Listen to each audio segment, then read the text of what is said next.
Alright, we should be live. Got the fancy pants live stream thing going on right now. Hey Cheddar, how are you, mate? I'm still a little bit husky in the throat, so apologies for my voice if it's a bit weird. But it's going to be way better in a moment once I crack open this Rockstar. Surfer B, welcome. Ken, how you doing? Hey, there you go. Cheddar says he was just playing his Trampus Green PRS. I love this guitar. I'm still not sick of it.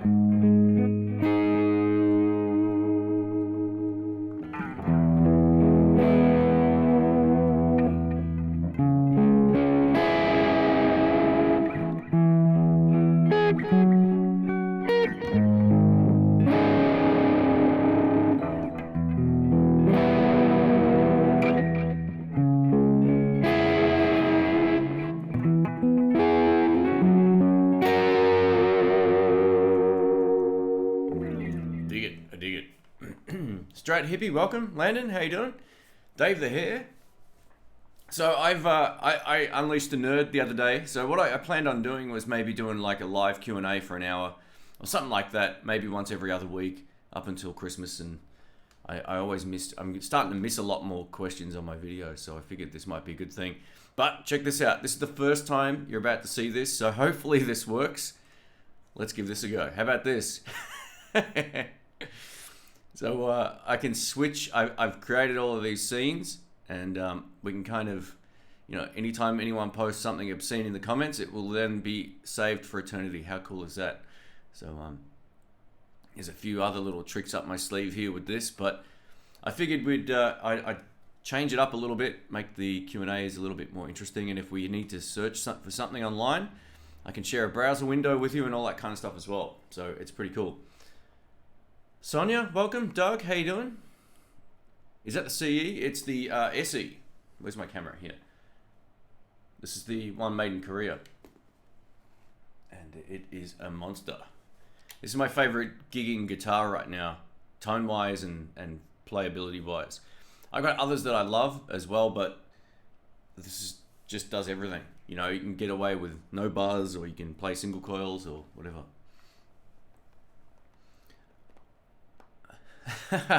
Kristen, sorry, hopefully that's how you pronounce your name, sorry, does not like the Fender GT. That's okay. You know what, I got a follow-up video coming up. I think a huge part of that video was not only did I have the bright cut on, and this video will be coming up shortly too, it explains it, but where I had the microphone position might not have been ideal too. So I never mic'd dead center. In the room it was a lot brighter. You'll hear the same sound again in a live situation, and also remiked in the room with my good microphones, which weren't on hand, unfortunately. So, yeah, you'll see what you think. But it has been fixed. I've actually got a version 2 here at home, and there's not a lot of difference. But, not everyone's going to like it. It's an easy target amp, and I made an easy target amp because it was crap when it first came out. And, yeah, so I took it out and played it live twice now. All right, we've got Rodolfo. Is that how you pronounce that? From Mexico or Mexico. Welcome. Como está usted? We've got Dan of NJ. How you doing? Hey, Ben Coombs. How are you, mate? Does the PRS have coil split? It does. So this is actually, just before I get to that, I just wanted to say thanks to Sean. Hey, Shane, what do you think of the Gibson Firebird? I got mine over a month ago and I'm loving it.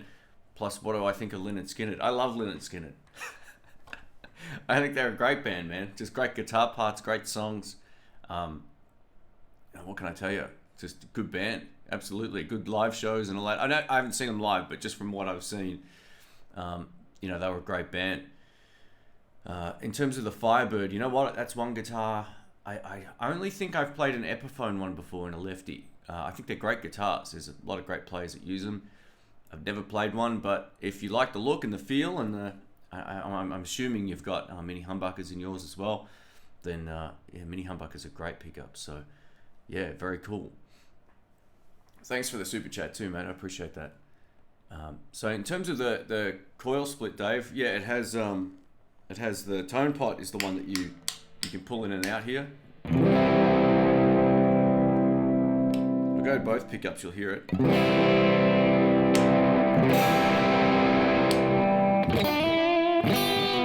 So that's a single coil. And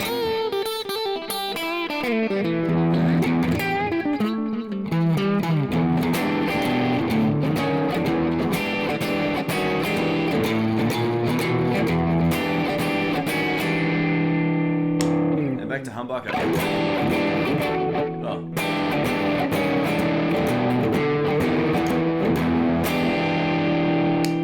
And over to bridge.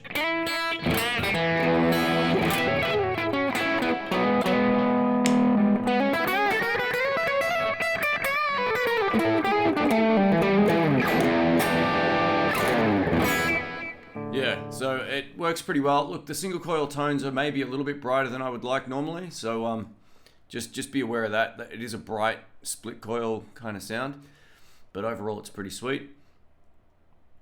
All right, great guitar, thank you, appreciate that. Sam, welcome. If you like it better in English, you are great. Oh, Christian. Oh, there we go. Yeah, there we go. That makes sense. Oh, how did I not realize that? I guess I'm a little foggy because we haven't opened up one of these yet.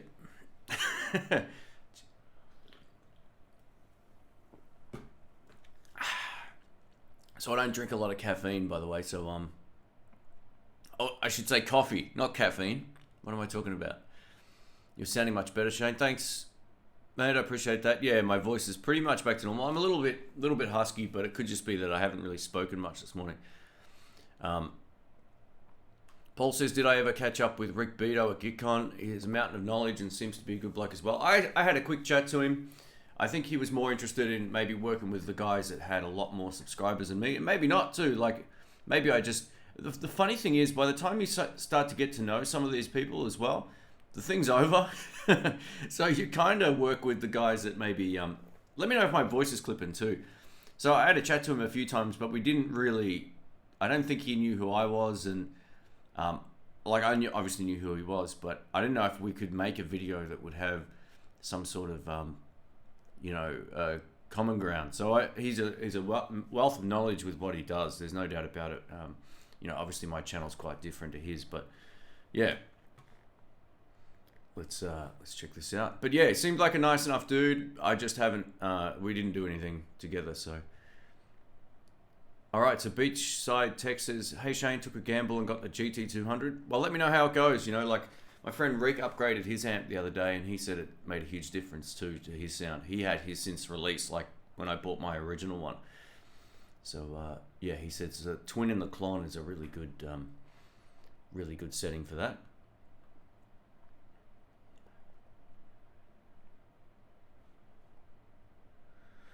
What do I think of Michael Kelly guitars? That's from Sam. So Michael Kelly guitars, finally in Australia. It's taken up until this year for them to turn up, and they're really expensive here. They're about $1,000 starting price, which doesn't make sense. But anyway.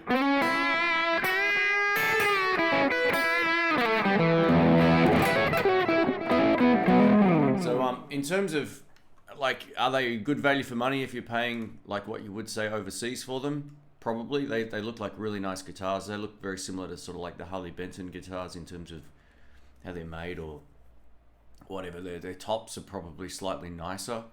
From some, not all of them, but just in general, like they've got a really nice sort of top to them, no doubt about that. Yeah, but not being able to sort of play one, I don't like sort of giving you my opinion on a guitar I've never played. I've picked them up, I've looked at them, they look nice. I just think in Australia they're way overpriced. If I was going to spend $1,000 on something, I'd buy a Fender. But if I was paying $500, it'd be a good deal. So that's sort of like my, that's kind of like my opinion on it. All right, we've got Venest guitar from Argentina. Hola, sorry, welcome. Played live with the Joyo American sound on Sunday and was impressed. Permanent on the board now. Thanks for that. Hey, no worries at all. That's from Dominic. Did you use it straight into the PA system or did you use it just as a dirt pedal? I mean, you can use it either way.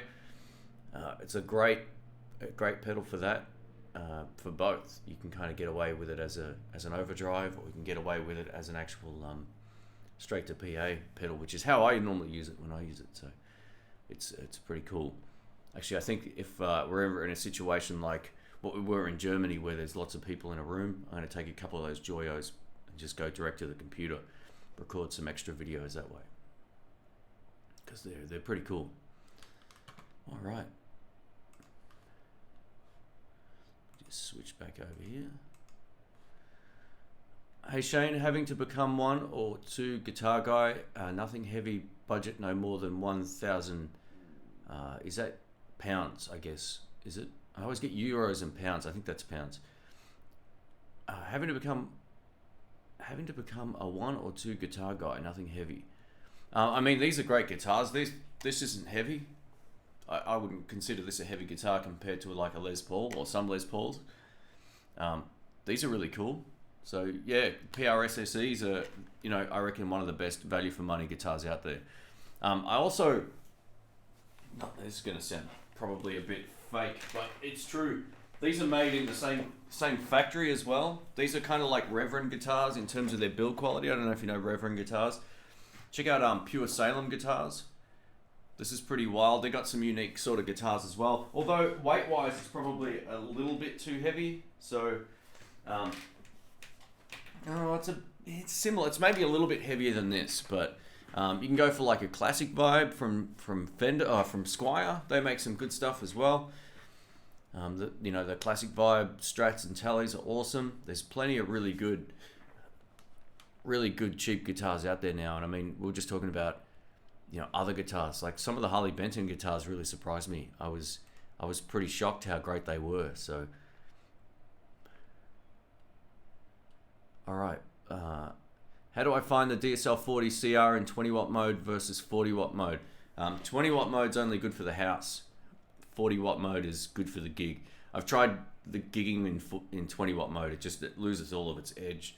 You lose your top end and you lose that big punch. It really feels like you're playing a Blues Junior just maxed out. It has no headroom. So, but that's perfect for jamming around at home or if you don't want to be loud. But yeah, any proper gig, 40 watts all day. Even if you have to turn it down, it's going to sound way better. You know more Aussie news. You know Aussie news is way more amusing than the news here in the UK on TV. Oh, yeah. I can't take our news seriously here. I don't know what it is. It's just I can't watch it. Jerry says, "Hey Shane." Sorry, that's the same question as before. I must have scrolled back up. Opinion on Sir guitars. I bought a Sir Modern Pro. Thing plays like butter. Finish, attention to detail. Tones are superb. All right, so Sir guitars are awesome. They're basically, I've said this before, they've reinvented the wheel. They're basically Fender and Gibson guitars, just with, better setups. Not setups as in traditional like action height and that, but they've got stainless steel frets, they've got the baked maple neck and all that kind of stuff. So you're getting a pretty reliable guitar that's finished extremely well.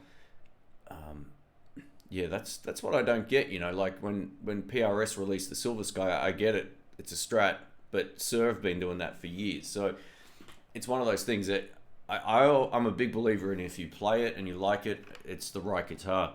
One of the best Telecasters I ever played was an Antique T Telecaster from Sir. It was an aged one. It was fantastic. So I was so close to pulling the trigger on that when I played it. I thought it was beautiful. Why is it? Whoops, this was a good question and I just scrolled up. Why is the term hand-wired used more than handmade when it comes to describe hand-wired amps?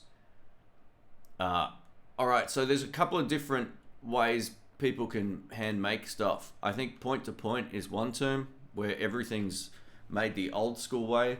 And handmade might be like people are just putting parts together, which is kind of handmade. So I think the term you might be looking for is point to point.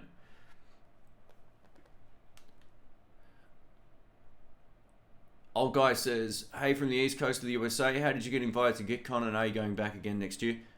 They just reached out to us through email. That was it. I didn't expect to get invited because I didn't want to go the prior year.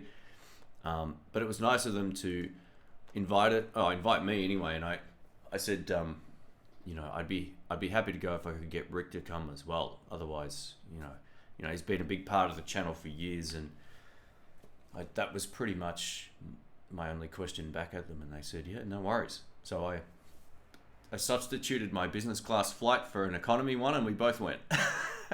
So it went all right.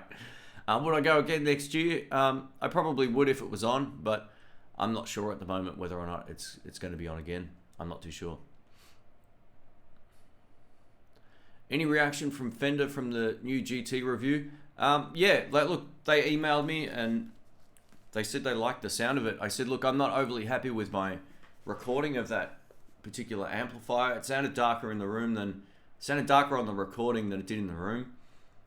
So I said, look, I'm under no obligation to, I'm under no obligation to do any more videos of that, but I followed it up with one that I think might sort of show a little bit better how it sounded in the room. And I'll go through the global presets on it as well. But yeah, look, they said thanks for all they said was basically thanks for the video. We appreciate it. Hopefully we keep in touch. That was it. So yeah, I think they're looking for honest feedback, which is why I wanted to do it. I've just had another guy from YouTube contact me wondering if I was under any obligation to do anything. I said, no, they just sent me the amp. That was it. So I wouldn't do a review like that otherwise. So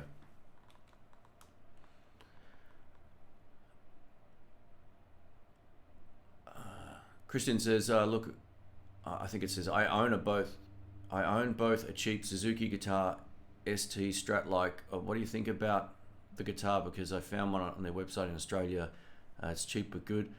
I don't really know much about Suzuki guitars other than their old classical guitars, like the nylon string ones, which I've actually got one from like 1960. I don't know much else about them, to be honest. I know they did make like a range of Japanese made Les Paul style guitars as well, probably others, but the only other Suzuki electric guitar I've seen has been like a Les Paul. So yeah, I'm not too sure about that.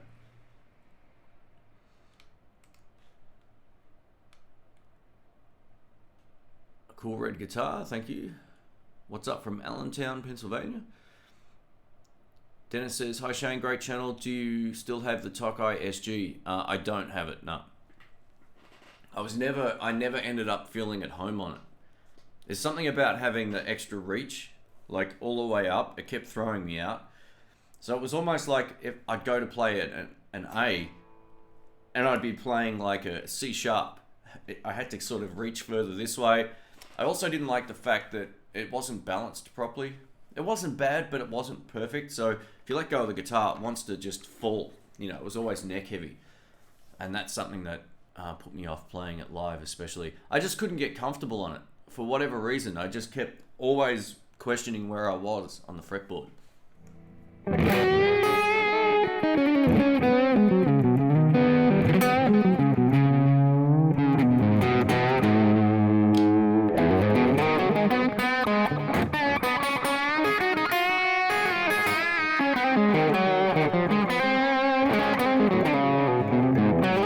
So the two Tokai guitars I have, I've got the ES335 and the Les Paul, the Love Rock. Alright. Happy Halloween. Oh yeah, sorry guys, everyone said that earlier and I totally missed it because I was fiddling around with my live stream thing here, over here. We don't really, well, we're starting to get that here. It's only something that's really started in the last sort of like 10 or 15 years, but it hasn't really taken off. It's a lot of fun. I've been in the States for it once and it's pretty cool.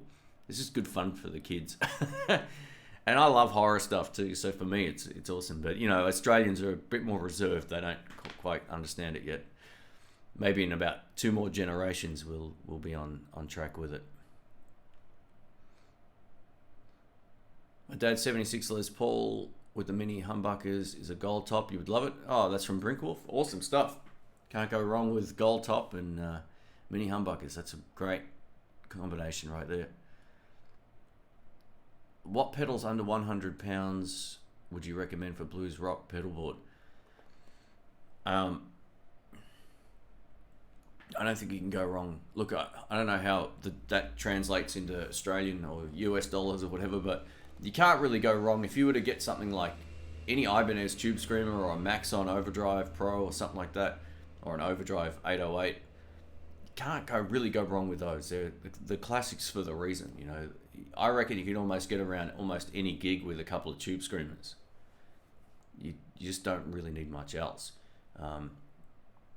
For blues rock, you probably want a delay as well. Just look up something like even a Boss delay pedal. They're great.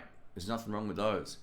There's plenty of other really great sort of boutique pedals out there. Like I love, like the Royal Flush is still my favorite overdrive. I tell you what's another really great one that's inexpensive is the Dan Electro, what's it called? The Pride of Texas. That's a killer. It does everything from blues to rock and roll. So it's pretty cool. You're talking to me from the future? Yeah, it's tomorrow here already. Sir, compared to PRS, two different. Well, if you're talking about the US Sirs, US PRS guitars versus the Sir, then that's a conversation of like what style of guitar do you like better? That's all it is. That's what it comes down to. Do you like the PRS sort of unique design, except for the Silver Sky, or do you like the Fender style guitars? Because that's you're buying like a hot rodded Fender when you buy a Sir, something that's you're assured basically the quality control is going to be great. So it's all personal choice. I don't think either of them really make duds. It's still yesterday here in Canada. It is.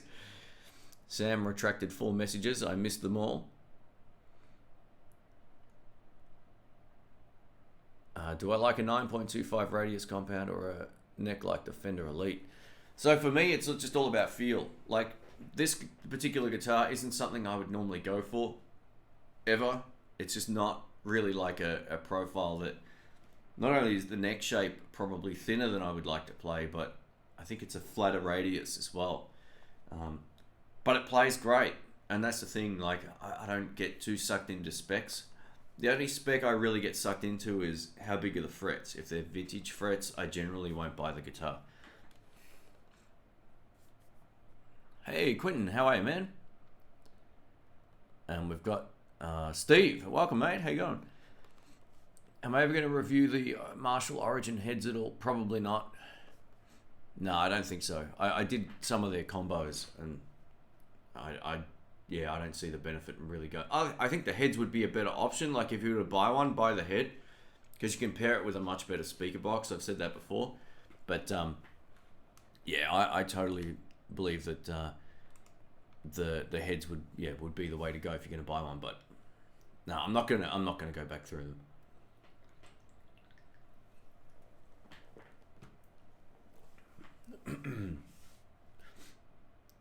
Am I going to release an album? Any plans as such? Well, I got 5. I got 5 albums, and I got about 1,000 of them in a box up there. So, in boxes up there in the cupboard. But I'm working on another one. It's nearly finished. I hope to get the bass part done pretty soon. I've been sort of waiting on getting that done, but it's been hard to organize. So, once that's done, all I really need to do is mix it, and then it'll be finished. It's a JJKL tribute album. What's the best way to find your level and keep it up when playing with other musicians, other than just jump right in? You gotta just jump right in, man. That's the best way. I mean, I think you know your level when you play with, if you're playing with CDs, you'll know where you're at. If you can get around a solo or play the chords properly, or if you can't, if you really struggle with certain things, you kind of know where you're at. I think it's one of those things though, like you kind of feel inadequate a lot of the time when you play guitar, when you play with anyone else, because nearly every time someone knows more than you or something different. I really got to blow my nose. I'll be 1 sec. Hang up. One.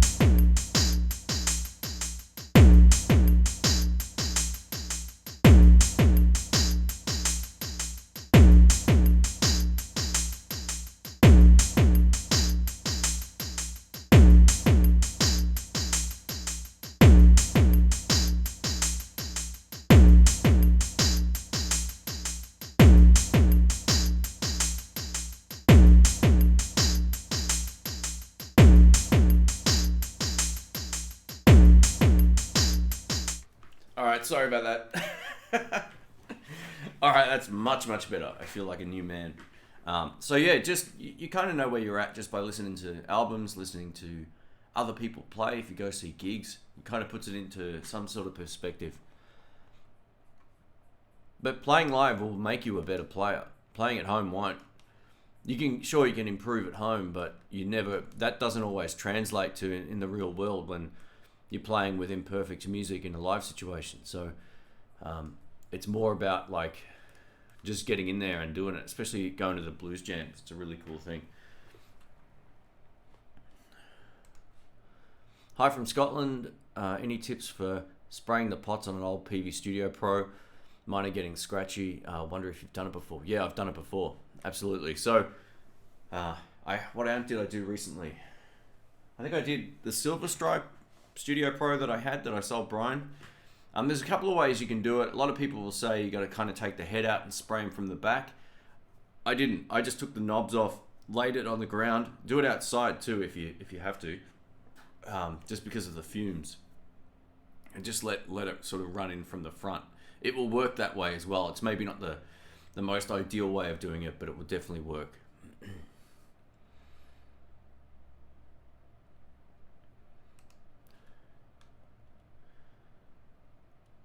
Thanks, Jerry. I appreciate that. Mario, I know it's post EQ is kind of cheating, but sometimes I feel like you have to tweak the sound a little bit to reflect what you're actually listening to in the room. Yeah, you're probably right to some extent, but if that's in relation to my Mustang video, I don't post-process my videos. I'm not gonna like re-EQ something because it sort of sends the wrong message, man. A lot of shops do that. People buy stuff and they hear it and they go, "It doesn't sound like that," you know. So what that was a combination of me not probably checking the how it sounded when I actually hit record. I just put the mic there and I figured that would be fine. I've done another video that'll be up soon, just showing you the differences with the global EQ and better microphones. I never use 57s anymore. They're not a bad mic, but that combination of mic and mic placement with the bright cut didn't work so well. But I don't really believe in post EQ. Look, a little bit of compression is okay if you need to raise the track slightly, or even just a limiter. But that's it. That's it.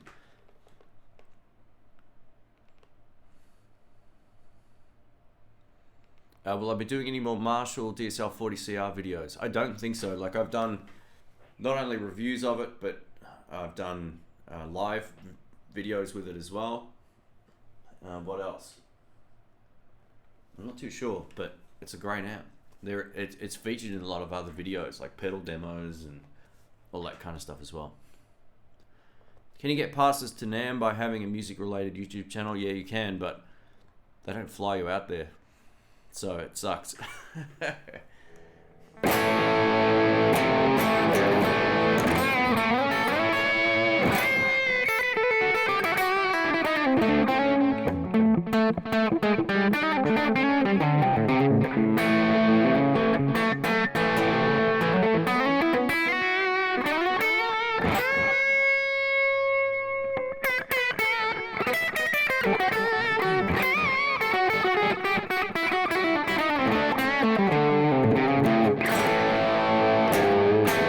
All I know is that Marshall is going nowhere. I love it.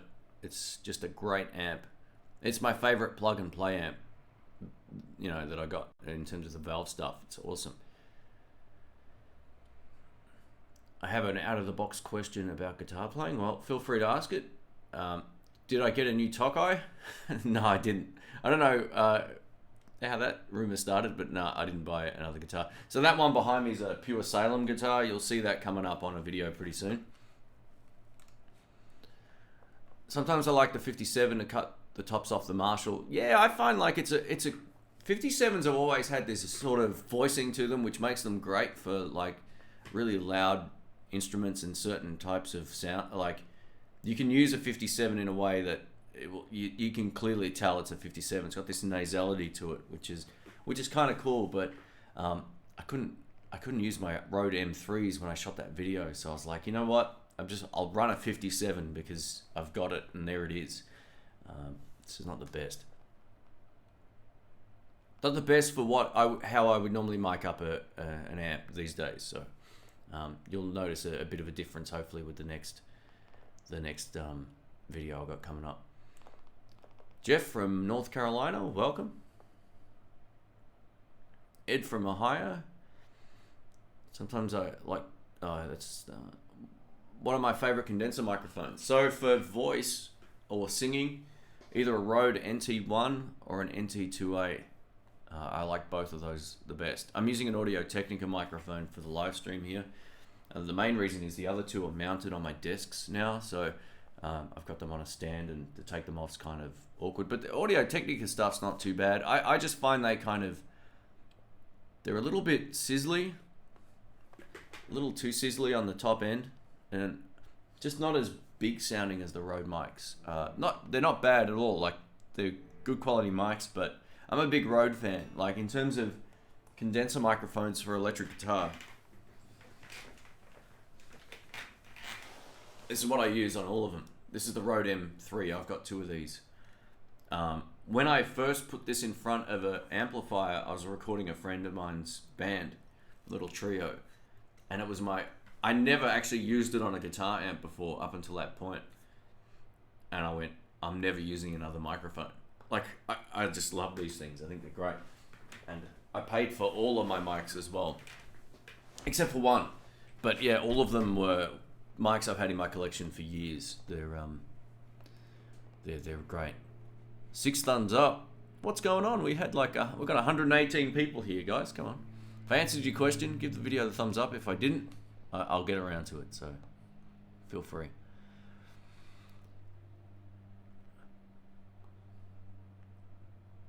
Do you think Marshall will make a DSL 40 or 50 head at NAMM? So they don't make one at the moment, I take it. I didn't realize that. Yeah, you're right. They don't. They make the 20 and I guess the 100. I don't know, man. That's just one of those things. Like, yeah,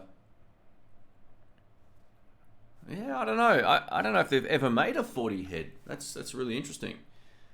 That'd be good to find out. Look, I'm not too sure. I haven't really been keeping up with I don't keep up with rumors about gear or whatever, but that would probably be a pretty cool thing, and it would have the reverb built in as well, which would be awesome.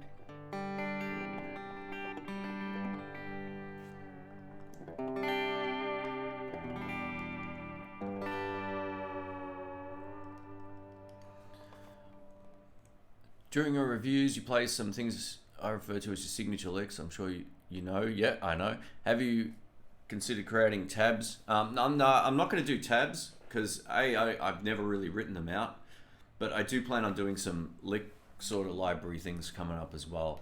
Probably like in the style of or something like that. But there'll be close-ups of the hands, and hopefully the video and audio will be enough to kind of show you a little bit about what's going on.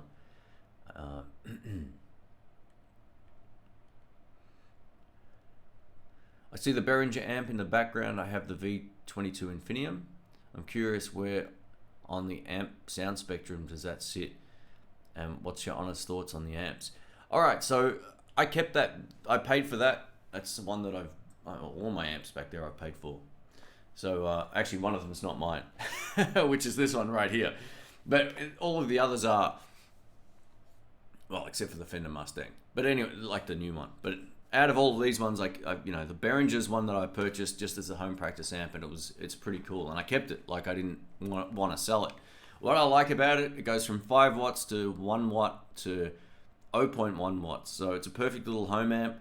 The downside of it is the valves that they put in the amps suck, and it's across the board. Even these Infinium ones, even the 22, my friend's got the 22, he had to replace the valves because they were rattling. And that doesn't bother some people, but it sounded like, someone had put a broken glass in the back of the amp. It was that sort of sound. And I had the same problem with mine. I replaced one of I think the power tube or something with an EL, what was it, a JJ's valve. Yeah, so that was pretty cool. Once I did that, it was fine. I can show you how it sounds. Actually, I've got a profile of it on my Kempo over here, so we can have a listen and we'll check it out. Nice clean there. What's your favorite guitar for clean tones? I like Fender. Fender anything. Fender Blues Deluxe, Hot Rod Deluxe, DeVille, Vibrolux, Twin Reverb, they're all good. I don't think you can beat them. I mean, I've had amps like 2Rock and all that as well, but I got kind of sick of that sound pretty quick. It was nice, but it was dark. And the dark sound's not really something that sort of stuck with me after a while. So, all right, Dylan, thanks, man. I appreciate that. He says, Shane, how are you? Got a question. Would you recommend the 2 Notes Torpedo live to someone like me for playing quietly and recording? Absolutely, man. Absolutely. You hear that on basically 100% of my demos. So there is a little bit of a learning curve. I would happily recommend that to you, mate. And after speaking to a few of the guys at GitCon as well, who have those new aux box things, a few guys were telling me that they may be a little overhyped and they're no better than the 2 Notes Torpedo. So look, I'm not saying it's worse, but you're paying a lot more, I think, for essentially the same thing. So I don't think you can go wrong with the 2 Notes Torpedo, mate. I've been using it for, I don't know, a year and a half, maybe longer. I love it. And I've got the IR for my Celestion speaker, and I've also got IRs for Swamp Thing speakers. So it's great. They're almost indistinguishable as well. But for recording, they're fantastic. I mean, I've used it on albums. I've used it on this new album. I'm using the Kemper as well. The Kemper's kind of different. If you're going to be doing like pedals and all that kind of stuff, get the 2 Notes, because you're using your amp and then you're using a real pedal into a real amp, and all you're doing is replacing the speaker. So 100%.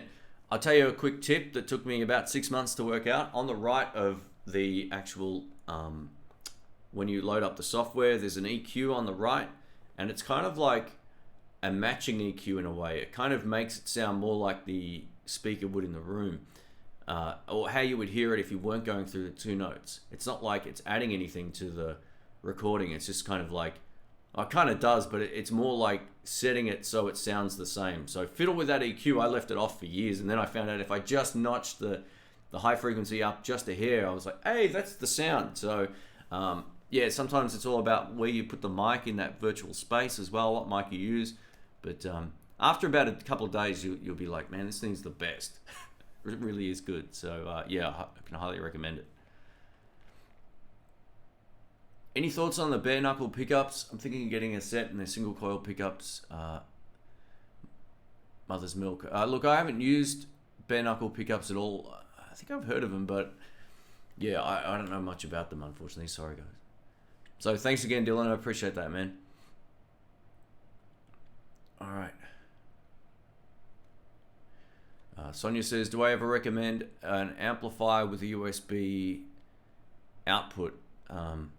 Look, there might be times where that's handy, but most people probably just want headphone outputs on their stuff. I think that's probably where it's at. If you can listen to it with headphones and you're laughing. Look, some amps you can record direct from the amp to the computer. You can do it that way. And I know some of the Yamaha, is it Yamaha? The TH10s or whatever they're called, the little amps, they're all USB. You can connect them via USB as well. And stuff like the Katana requires it, because you need to get in there with the software to change stuff. So there's times where you're going to definitely need USB. But if you're a plug and play sort of person and you just don't want to fiddle around with that, just get something with a headphone output. And that already has all the effects on the front. That would be my suggestion. This is from Simon. Hey Shane, from New Zealand. I dug that recent video you did with the jazz bass player. The funny thing is, he's not a jazz bass player, but it sounds like it, huh? All that play B minor pentatonic over the E and blues for the Dorian mode sound unlocked a big door for me.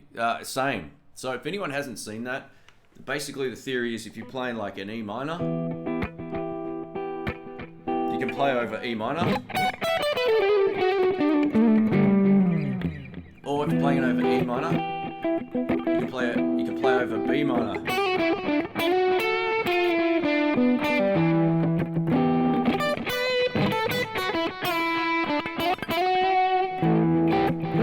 And it's great. Now he went also into F sharp, which was a bit odd.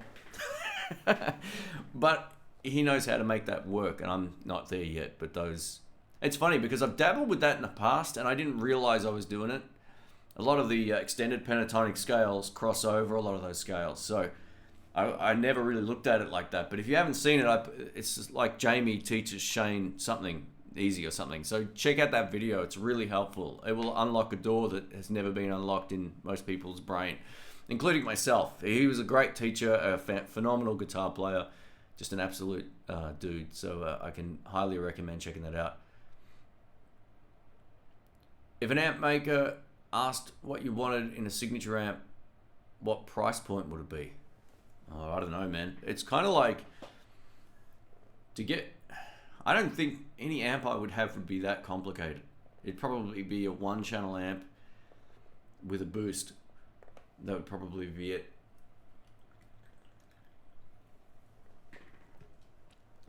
Price comes down to how things are made. You know, the point-to-point wiring is more expensive than like PCB sort of amps, but I'm not fussy with that stuff. I don't really care. But yeah, it's just one of those things, mate. I can't really say what price it would be. It just depends on how it was made. Sam Music says, hello again, Shane. Welcome. I have a question about replacing speakers in a 212 amp. Do you like to replace both speakers with the same speaker, or do you like to mix and match? That's a good question, because you know what? One thing I don't own right now is a 2x12. If I did, I'd put a Swamp Thing and a Texas Heat speaker in there. I think those two would complement each other. One's kind of like bottoms and tops, and a smooth kind of mid-range. The other's got a really pushed mid-range and not a lot of tops. So I think that combination might work extremely well. You could also probably go, if you were to go for like Celestion speakers, put something like a V30 and a creamback or something in, or a greenback or something. You can match them that way, or if you're into vintage 30s, you could do that as well. But yeah, I would be more inclined to, if you've got a speaker that you love and that's all you like, then I would just put two of those in. But I'm a big fan of the idea of putting a Swamp Thing and a Texas Heat in one box, and I know a lot of guys that have done that. I've got messages about it, and people say, you know what, this is a really great combination, and I can just tell from the tonality of both speakers that would work extremely well. You've just got to be cautious of the weight, because they're heavy speakers too, but they're great. So there's no right or wrong. It's another one of those, well, what do you like kind of things, but I think it's worth the risk. Like, you might say, oh, you know what, I like the Texas Heat more than I like the Swamp Thing, or vice versa. So sell the other one off and you'll make probably 80% of your money back, and then just grab another one. And then you're good to go. But mixing speakers is pretty cool. I would suggest there's a whole lot of really great resources on, I think the Eminence website have like all sound samples, and that's what I use. I just go through them and I listen and I try to work out, yeah, that's kind of my style, that's kind of my sound. And I also think about like what is the amp I'm going to be using it with as well. Right now in this, actually I've got my Texas Heat speaker. I took the Celestion out because it was a little bit, I loved the sound of the amp. It was really rock and roll, but I thought, you know what, I'm going to try it as more of a bluesy amp. And it kind of reminds me of my Fender amp now, which is a bit weird. Like, imagine if I was running my Fender amp with a couple of pedals, like overdrives. That's kind of what the Marshall's doing now. It's got that less abrasive sort of hard knock on the top. So yeah, finding the right speaker can take time. I have a lot of people say, oh, what do you think of this speaker? What do you think of that? And then I just tell them from my perspective what I like about them. So plenty of great speakers out there, but plenty of duds. I've bought lots of speakers I regret as well.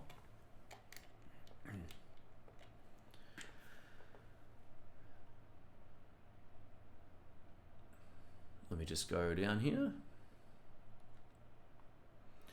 All right, so Music Therapy says, just bought a 2-notes cab. What low box attenuator would you recommend? Look, there's a lot of people that say there's a massive difference between a lot of different low boxes. I don't know. I'm really not 100% certain about that. I think it's more relating to how good the IRs are and all that kind of stuff, especially when you're using the cab thing. So, look, the thing is, I haven't used one for quite some time. My 2-notes Torpedo is kind of like an all-in-one. The only other ones I've used are the hot plates, which I didn't think sounded too bad, but a lot of people don't like them for whatever reason. So yeah, look, I haven't tried a lot of the latest ones, so I unfortunately I can't really give you any recommendations on that right now, but yeah.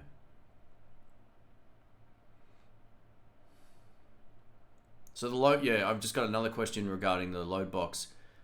Yeah, it's the 2 Notes Torpedo is a load box, and it's also all the IR, the speaker IRs and mic IRs and all that kind of stuff, the impulse responses. So it's an all-in-one rack unit back there. So where is it? Here. So that's it. I could just plug the Joyo head or whatever straight into it, and just I could use that or any of my amps. Learning scales, trying to phrase well, learning riffs, speeding up can be overwhelming to learn all at once. Any tips for a beginner? Yeah, just don't focus on the speed. Just focus on playing things right and getting them ingrained in your brain. You know, like anytime, like just recently I was learning some new little licks for songs.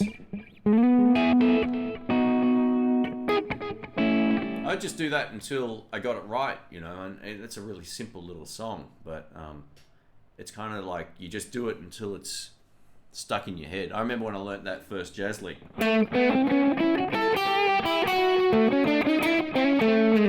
took me ages to get that because I wasn't hearing it in my head properly. Once I can hum along and visualize it musically in my mind, then playing it becomes a lot easier. And you'll just connect the notes. But don't try to learn anything too complicated too fast either. Just stick with your ability. Push yourself too, but there's a lot of licks you can learn and a lot of ways you can get around the fretboard that don't involve playing fast that also sound musical. So if you're kind of stuck doing the minor pentatonic stuff, play an A and play some F sharp.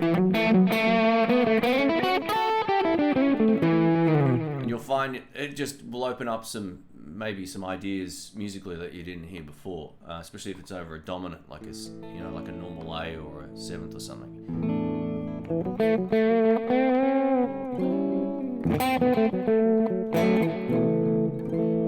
So there's plenty of ways you can get around it. Just pick one thing at a time. Try to get it so you can hear what you're going to play, like all that sort of stuff. It really helps, even if you can't vocalize it, just to be able to hear it.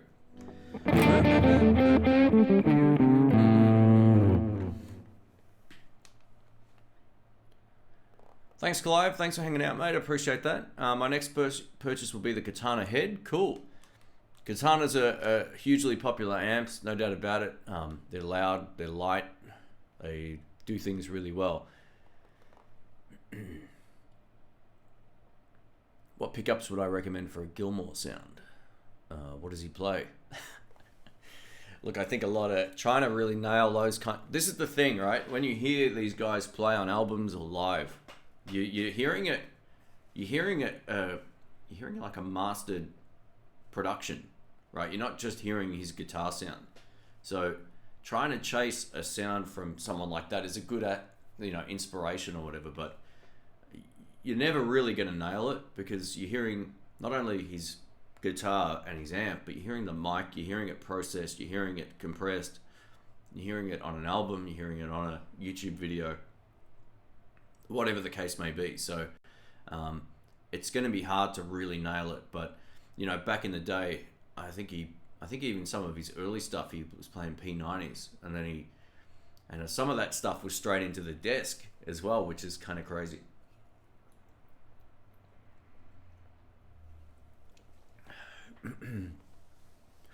Ken says, hi Shane, for a beginner guitarist thinking of going the amp route or the audio interface into PC route for silent practice.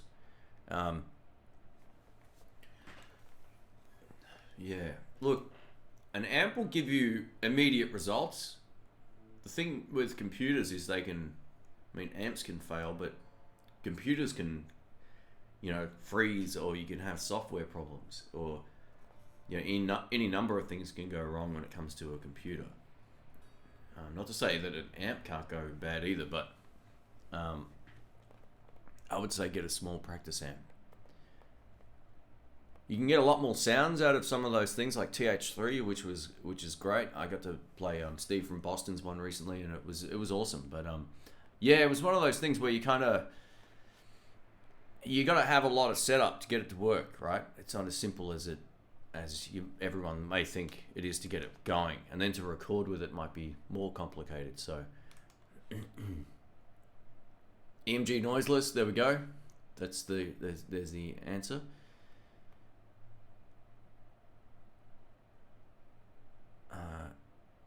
What have we got here? Sorry.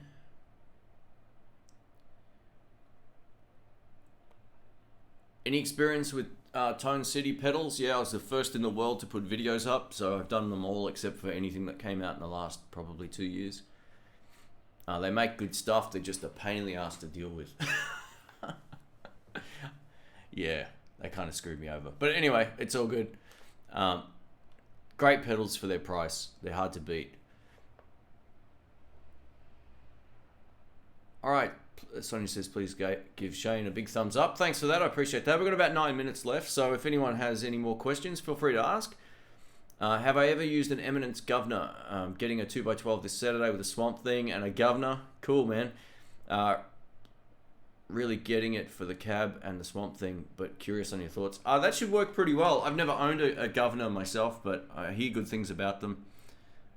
So yeah, let me know how that goes. That would be cool. Swamp Thing's great, man. Swamp Thing's the loudest speaker on the market.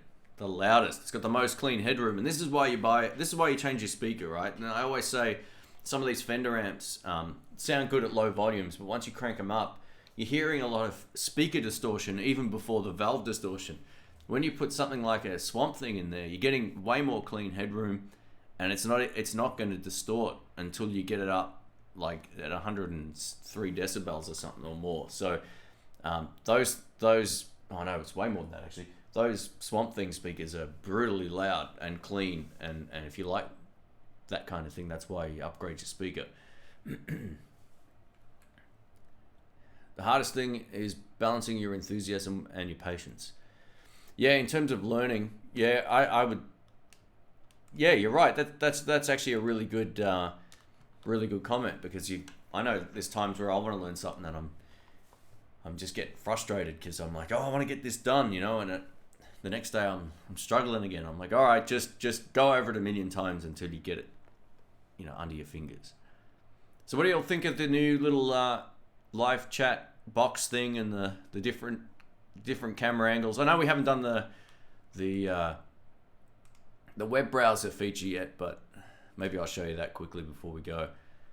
How about a swap guitars? I'll grab the Pure Salem guitar here. Let me just go back over here.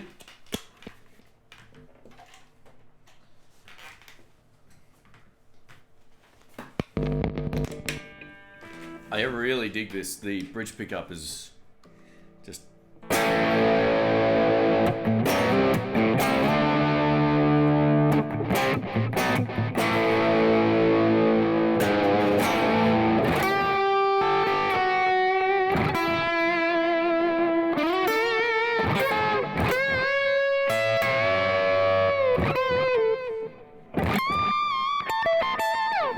So I finally got around to shooting the video of this, and it is a beast.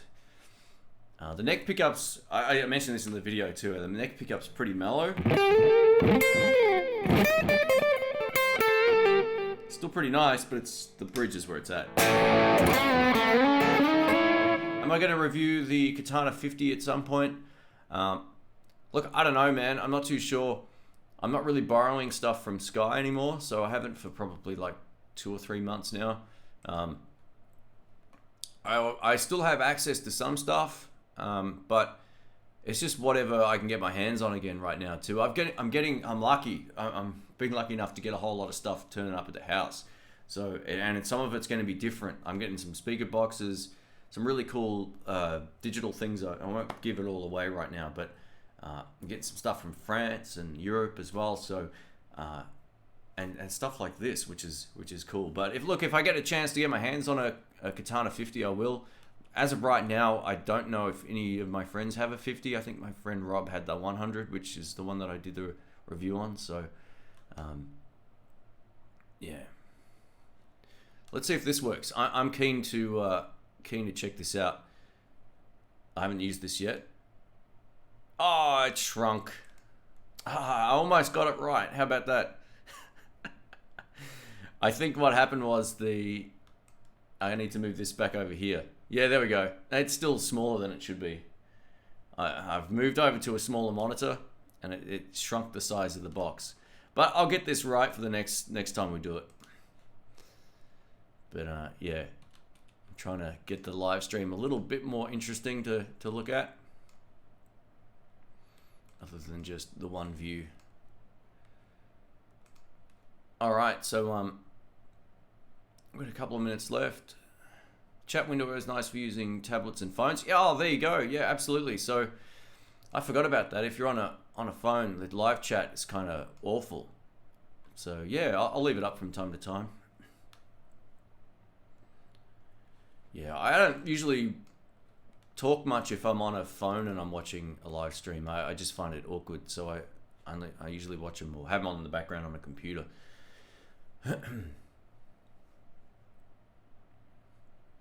Made it just before you were done. Thanks, Terry. Appreciate that. Am I using OBS? I am. For those wondering, that's open broadcast software. It's free and it's awesome. I'm starting to finally work out its abilities or capacity or what you can do with it. It's pretty sweet. And my internet upload speed sucks here, right? So if I can do it, anyone overseas can do this probably way better. Trying to work out. What's that? Sorry, trying to work out some bugs in my setup. Yeah, look, it's just one of those things that takes time. It's usually all relating to the encoding options in your computer specs. Daniel says, saw your review of the DSL-20 combo. I know you're not a fan of the 7080, but you ended up saying how the speaker kind of works in that particular amp. Yeah, it's weird. I don't like the 7080s at all. If I owned that amp, I'd change it with almost anything else. But sometimes stuff just sounds okay. You know, it's not the best speaker in the world, but if you were to put something like like one of their V types in there, it would be much better. I just feel like 7080s are the safest, most bland speaker you could put in any amp, and not even safe in a good way. And this is why they're not good. In a live mix, they're awful. They don't have any punch. The top end's kind of attenuated. They don't really have any oomph. And you remember though, like when I did the video, I tested it here at home. So I didn't actually take it out and play it live or anything like that. I don't think the 20, especially on the clean channel, would be loud enough with a 7080. Not a chance. Put an Eminence Wizard in there or something.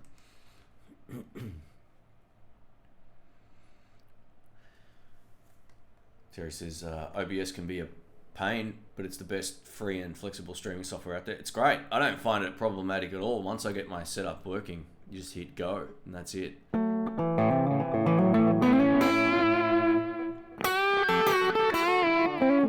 Everyone who's doing YouTube streaming on their own should be using it, or something similar to that anyway. Not just the Google link or the Hangout thing on their own. The quality sucks. I'm using the same webcam I always use, and it looks pretty good.